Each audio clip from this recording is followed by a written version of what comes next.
নমস্কার বন্ধুরা, সবাইকে কোজাগরি লক্ষ্মী পুজোর অনেক অনেক শুভেচ্ছা ও ভালোবাসা। সবার বাড়িতেই বাংলা বাড়িতে আজকে পুজো হচ্ছে, তো আমার ঘরেও কেন হবে না, আমার ঘরেও লক্ষ্মী আছেন।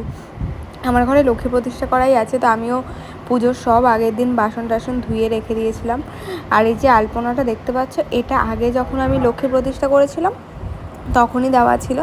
তো আমি সকাল সকাল উঠে সব বাড়ির কাজ টাজ করে স্নান করে চলে এসেছি। আর এটার long video A to Z কী করেছি না করেছি লং ভিডিও যদি দেখতে যাও তাহলে অপেক্ষা করো, কিছুদিনের মধ্যেই আসছে পুরো লক্ষ্মী পুজোর সকাল থেকে রাত পর্যন্ত। তো আমি স্নান টান করে এখানে ঠাকুরের জিনিসপত্র নিয়ে ওভেন নিয়ে বসে পড়েছি ভোগের রান্নার জন্য। আজকে আমি রান্না করব লক্ষ্মী ঠাকুরের 9 রকম ভোগ।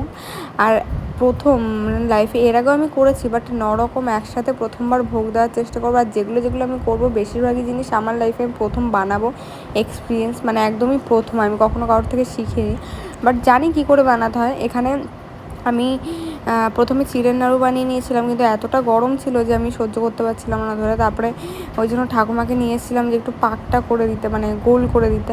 তো মুড়িটা তো আমি একদমই পারছিলাম না। আর আমাকে আমার বর আর আমার ঠাকুমা পাশে বসে অনেক কিছু বলে দিচ্ছিলো, আর বর আমাকে অনেকটাই হেল্প করেছিল, যার জন্য আজকে এত কিছু আমি করে উঠতে পেরেছি।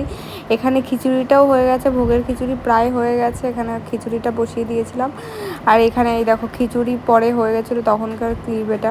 আর এখানে সব প্রসাদই ঢাকা আছে, এখনও অনেক কিছু রান্না বাকি আছে, নারকেল নাড়ু, তিলের নাড়ু, চিড়ের মোয়া, অনেক কিছুই।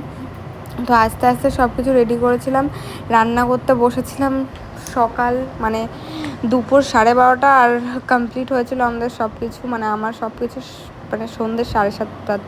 মানে ভাবো, একভাবে বসে রান্না করে গায়ের অবস্থা খুবই খারাপ হয়ে গেছিলো। তারপরে লাস্টে, একদম লাস্টে ফল টল কেটে নিলাম, ফলগুলো ধুয়ে এখানে অনেক রকম ফল ছিল দেখতেই পাচ্ছ। তারপর আমি টুকটাক কিছু হালকা রেডি হয়ে চলে এসেছি, কিছুই গোল্ডের বের করা হয়নি, তাই নর্মালি একটা শাড়ি পরে, একটা জুয়েলারি, মানে একটা কানের কুন্দন কানের ছিল, যেটা ম্যাচ করছিল কিনা জানি না, পরে চলে এসেছিলাম পুজোর এখানে।